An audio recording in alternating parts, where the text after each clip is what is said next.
Proseguimos descubriendo los orígenes de Japón, buscando los orígenes de la cultura y la historia japonesa. Hoy conoceremos el periodo Heian, un periodo que se considera el apogeo de la corte imperial japonesa y que destaca por su arte, especialmente la poesía y la literatura. Bienvenidos a Experiencia Marcial.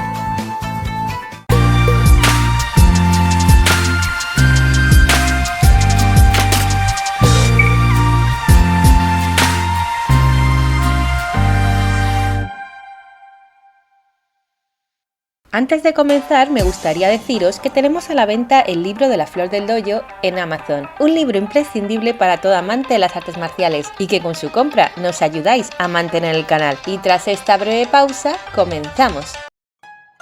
El periodo comienza hablando del emperador Kamu, que traslada la capital del imperio a Heian, llamada la Ciudad de la Paz, la actual Kioto. Esto es debido a que quiere huir de las sectas religiosas y de una maldición que le trajo la desgracia. Esta nueva capital se diseña igual que Nara, imitando a la capital china. Tiene un patrón de tablero de ajedrez con un recinto amurallado entre colinas boscosas. Tenía calles anchas y los santuarios y templos se mezclan con la belleza natural de la zona. Sin embargo, ningún edificio se ha mantenido en pie debido a que sufrieron un incendio.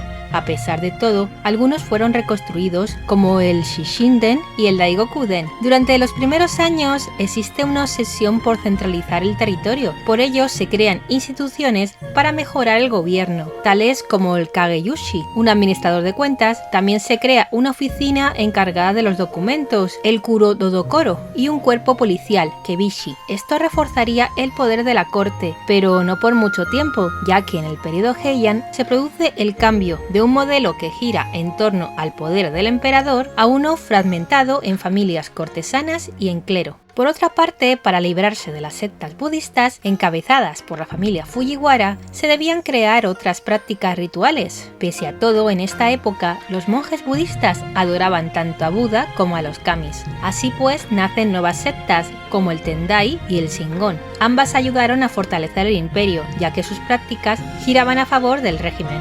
En el 806 fallece el emperador Kamu, heredando el trono su hijo, el emperador Heisei. Este quiso cambiar el gobierno, pero poco después contrae una extraña enfermedad. Por esta razón abdica a favor de su hermano Saga. A partir de aquí hubo una sucesión de emperadores que se casan con miembros de la familia Fujiwara o dejarían actuar a esta familia como regentes. De esta forma este clan controlaba la corte, aunque no pretendían en ningún momento usurpar el trono. Ya que Japón vive en una época de paz, estos últimos emperadores se apartan de la política y se dedican a disfrutar la vida cultural, dedicándose a escribir poemas, escuchar música, ordenan redactar la historia del país, incluso llegan a revivir prácticas que estaban en desuso, como la caza del halcón. Los contactos con China desaparecen en torno al 838, aunque aún siguen latentes algunas influencias del país, como el horóscopo chino, que fijaba los ritmos de la vida y la muerte. El cierre de fronteras provoca un florecimiento de la cultura japonesa, apareciendo muchos de los rituales típicos como son la ceremonia del té, el tsukimi, las purificaciones o rituales que tienen que ver con beber sake y escribir poesía.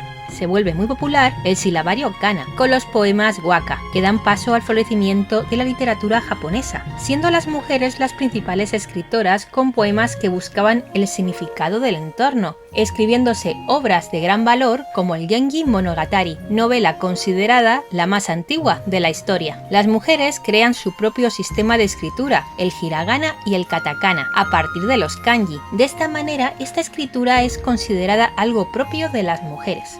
Esta sociedad aprecia la belleza y la elegancia, arreglándose mucho, usando perfumes, apareciendo el uso de maquillaje blanco en mujeres con los tonos rojos, y en cuanto a la ropa de las aristócratas, podían usar hasta 12 batas de seda. Los aristócratas tenían mucho tiempo libre para eventos deportivos, juegos, concursos. Los hombres disfrutaban viendo carreras de caballo, concursos con tiro con arco y lucha de sumo. A principios del siglo IX aparece una nueva forma de propiedad de tierra, llamada el sistema Shoen, unas tierras por las que no había que pagar impuestos, que pasaban de ser privadas a ser explotadas por nobles o templos, pero no se adquiere la propiedad, sino los derechos a explotarla, unos derechos que fueron acrecentándose, llegando incluso a impedir la entrada a estas tierras. Esto hizo que las rentas bajaran y que la corte llegara a un punto que no pudiera gobernar las provincias. En esta etapa, para proteger los intereses de las tierras, los shoen, aparecen los bushi o los samuráis, que eran contratados por los señores feudales para defender los territorios contra sus rivales. El feudalismo toma cada vez más fuerza. De hecho, los señores feudales eran los que dominaban el país, anulando algunas veces la autoridad de los emperadores. Los Fujiwara, una familia de la nobleza, llegaron a estar entre los señores feudales más poderosos, gracias a casar a sus hijas con los diferentes emperadores. Aún así, los emperadores seguían falleciendo jóvenes o eran obligados a abdicar por órdenes de los Fujiwara. El punto álgido de los Fujiwara se alcanza en la época de Fujiwara Michinaga, ya que 4 de sus hijas se convirtieron en consortes de 4 emperadores sucesivamente. La regencia hasta mediados del siglo XI siguió funcionando, pero la muerte de Fujiwara no Michinaga marcaría el fin de estas prácticas. Este sería sucedido por Go-Sango, quien no tenía lazos de sangre con los Fujiwara. Con esta sucesión también llega la nueva regla de Insei. Es un sistema en el que el emperador abdica, pero aún mantiene algo de poder. Esta herramienta resulta exitosa para evitar el control del clan Fujiwara. En 1156 estalla la rebelión Hogen, una guerra civil que tuvo lugar debido a diferencias en cuanto a la sucesión imperial y el control de la regencia del Fujiwara. Finaliza con los Fujiwara destruidos, el sistema Insei inhabilitado y además los bushi o samuráis se verían reforzados, tomando control en asuntos de la corte.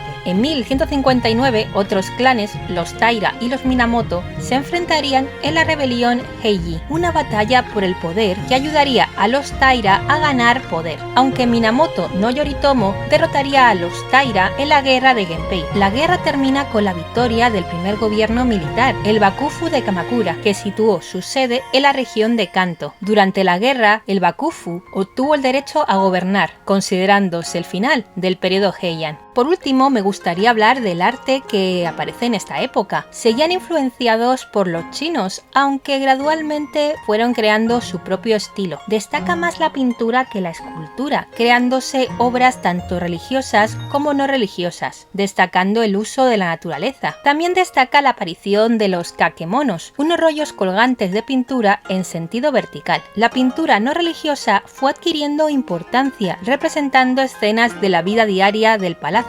Lo que más abunda son las representaciones de las 4 estaciones, donde ya existe una relación muy cercana entre hombre y naturaleza, apareciendo los Yamato-e. Estos reflejaban cuentos y escenas de la vida japonesa, acompañados siempre de textos que querían reflejar la belleza y la naturaleza. Y aquí termina nuestra historia sobre el periodo Heian. Espero que os haya gustado y ya sabéis, darle like, comentar, suscribiros y dar a la campanita.